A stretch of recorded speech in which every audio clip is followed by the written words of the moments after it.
Hello student, good morning. I am Rachna Khandelwal, faculty of PG Subodh College. आज हम standard costing के PPT discuss करेंगे. Let's start. First I show you with slide.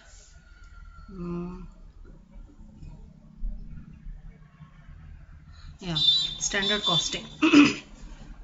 Standard costing refers to expect cost under anticipated condition. That means कि हम standard costing में पहले से ही किसी अनुमानित भविष्य के या अनुमानित conditions में कॉस्ट को एक्सपेक्ट कर लेते हैं. That is called standard costing. और इससे इस एक्सपेक्टेड कॉस्ट को कंपेयर किया जाता है एक्चुअल कॉस्ट से, और जो भी वेरिएशंस आते हैं, जो भी डिफरेंसेस आते हैं, उन डिफरेंसेस को इन्वेस्टिगेट किया जाता है, उनके कारणों को ढूंढा जाता है और फिर उन्हें उन कारणों को खत्म किया जाता है. अगर वो खत्म करने योग्य कारण होते हैं तो, कंट्रोलेबल कॉजेज अगर होते हैं तो उन्हें खत्म किया जाता है, या इनएफिशिएंसी की वजह से वो वेरिएंसेस आते हैं तो एफिशिएंसी को बढ़ाकर उस चीज को खत्म किया जाता है. स्टैंडर्ड कॉस्टिंग क्या होती है? स्टैंडर्ड कॉस्टिंग एक प्रोसेस होता है ये एस्टैब्लिश करने के लिए कि स्टैंडर्ड कॉस्टिंग कैसे की जाएगी, स्टैंडर्ड कॉस्ट कैसे निकाली जाएगी, इसे स्टैंडर्ड कॉस्टिंग कहते हैं.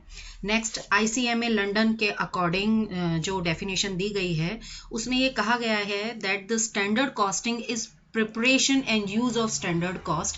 कि स्टैंडर्ड कॉस्टिंग में आप स्टैंडर्ड कॉस्ट को प्रिपेयर कर रहे हो, यानी कि पहले से कैलकुलेट करके रख रहे हो अनुमान के तौर पर या कुछ और रेफरेंसेस को लेकर, और फिर उनका इस्तेमाल भी कर रहे हो. इस्तेमाल करने में आप कैसे इस्तेमाल कर रहे हो? उनको कंपेयर कर रहे हो एक्चुअल कॉस्ट से, और जो भी वेरिएंसेस आ रहे हैं उनके कारणों को ढूंढा जाता है और उन पॉइंट्स ऑफ इंसिडेंट्स को ढूंढा जाता है, यानी उन जगहों को ढूंढा जाता है जहां वो वेरिएशंस हुए जिनके कारणों की वजह से. नेक्स्ट हम सिग्निफिकेंस की बात करेंगे कि आज के ग्लोबल कॉम्पिटिटिव एनवायरनमेंट में न्यू स्टैंडर्ड मेजरमेंट करना और उन स्टैंडर्ड्स के हेल्प से जो मैनेजर्स हैं वो ऑपरेटिंग कॉस्ट को कम करने की कोशिश करते हैं, क्योंकि उनके सामने कुछ पहले से प्री डिटरमाइंड स्टैंडर्ड्स रहते हैं, गोल्स रहते हैं जहां तक उनको पहुंचना होता है. नेक्स्ट, वो इसके अकॉर्डिंग स्टैंडर्ड्स ना सिर्फ प्राइसिंग के अकॉर्डिंग बल्कि क्वालिटी के भी स्टैंडर्ड्स पहले से ही डिसाइड किए जाते हैं. इससे क्वालिटी इंप्रूव होती है, कस्टमर का सेटिस्फेक्शन बढ़ता है, क्योंकि minimum cost per best quality जब उनके पास पहुंचेगी तो कस्टमर सेटिस्फेक्शन मिलेगा, और इसके अलावा जो डिलीवरी है वो भी ऑन टाइम हो जाती है. इसके बाद हम जो वेरिएंसेस हैं इसका क्लासिफिकेशन करते हैं कि किस किस तरह के वेरिएंसेस, जो डिफरेंस है एक्चुअल कॉस्ट और स्टैंडर्ड कॉस्ट को कंपेयर करने के बाद किस किस तरह के वेरिएंसेस हमारे सामने आते हैं.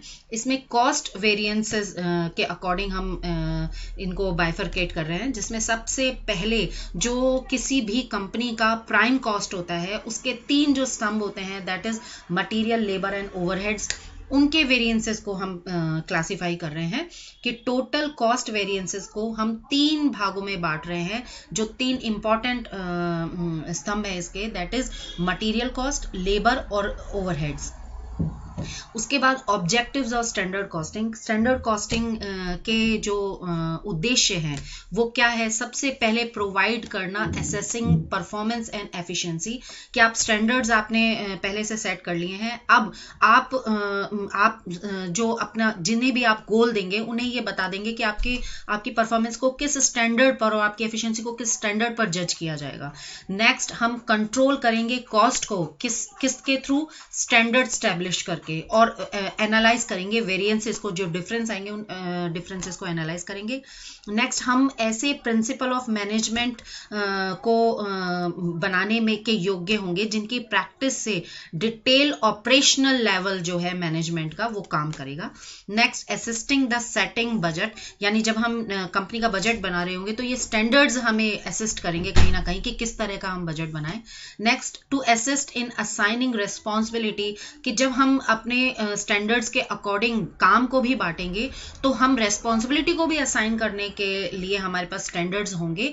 और इसके अलावा जब जो भी जिन्हें भी काम दिया गया है वो उनके परफॉर्मेंस स्टैंडर्ड के अकॉर्डिंग नहीं होंगे तो उस डेफिशिएंसी को करेक्ट किया जाएगा, और इसका जो है इस बेनिफिट को कैपिटलाइज भी किया जा